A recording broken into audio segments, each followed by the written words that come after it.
আসসালামু আলাইকুম, সবাই কেমন আছেন? এই যে আমাদের বাসার কবুতরগুলি দেখেন গরমে কিভাবে পানি খেতেছে। যে একটা ঘোড়ার বসে রয়েছে, অনেক পানি পিপাসা লাগছে। খা খা খা, পানি খা। বেশি করে ছেড়ে দিতেন, ইসনা ইসনা।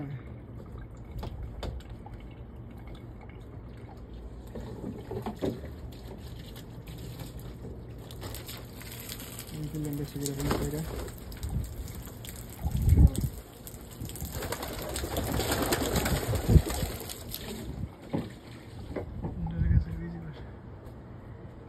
এই যে সিরিয়াল, এটা হচ্ছে বাসা, কবুতরের বাসা।